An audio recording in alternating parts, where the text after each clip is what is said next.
What you hear in these demonstrations are, criticisms of power for life, which is a criticism of Xi Jinping, who at the 20th Party Congress last week got an extra term, and so on. It's becoming directed against the party. Firstly, let's head to this story in China tonight. That protests against strict COVID measures have spilled into a second night. They've spread to some of the country's biggest cities. Demonstrators have also gathered in the capital in Beijing and the financial hub in Shanghai, as well as outside the Chinese embassy in London. Isabel Hilton is the founder of and senior advisor to China Dialogue and joins us on Times Radio tonight. Hello, Isabel. Good evening. How are you? I'm very well. How far Yes. spread have these protests been? They seem pretty much across the country, actually. We're hearing reports, obviously, from Sichuan, from Guangdong, from Shanghai, from Beijing, a lot of university campuses, and the original, the thing that triggered this particular wave in Urumqi in Xinjiang. So yeah, they're wide. It's hard to say. They're not joined up. They seem to be spontaneous local outbreaks, which indicates the kind of level of frustration right across the country. And frustration at what, Isabel? What exactly has been the catalyst for this?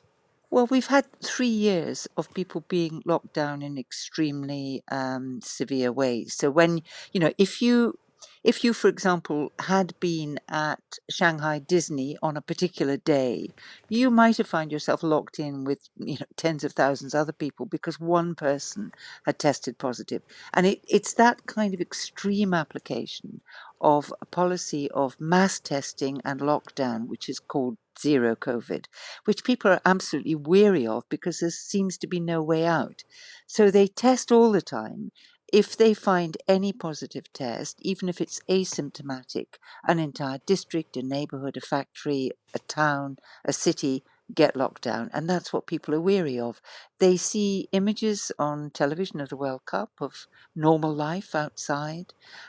They have seen endless cases of just petty brutality from people in hazmat suits who are called the big whites. Those are the local officials who prosecute this policy. So it's an accumulation of things. And now the frustration has become political. So what you hear in these demonstrations are, criticisms of power for life, which is a criticism of Xi Jinping, who at the 20th Party Congress last week got an extra term, and so on. It's becoming directed against the party. Well, this is a really key point, isn't it, Isabel? We've been considering tonight the sort of stark contrast between these uprisings, these protests, and the sort of grip on power that President Xi Jinping took during that Congress. It feels quite extraordinary, doesn't it, for us to be here just a couple of weeks on from that moment where he cemented his power at the top of the country to be talking about dissent.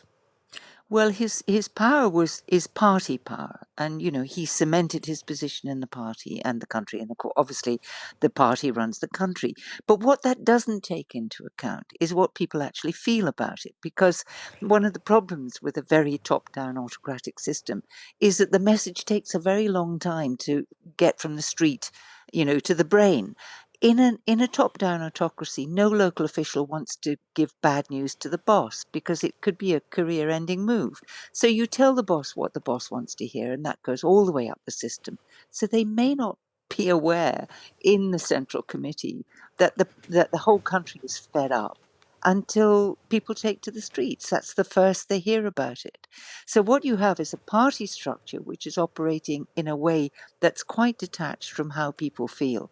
And I think this will have been a shock. The number of people on the streets, given the danger of being on the streets in a system like that, is a real rebuke to a party that had considered itself, to be in charge. It's still in charge, but it's in charge of a country that really doesn't love it. Okay. Isabel, thank you for your time tonight. Really appreciate it. Isabel Hilton, founder of the China Dialogue, on that news of protests spreading across China. We'll keep an eye on those. Also here in London as well, by the way, where protests outside the embassy have been taking place earlier on today.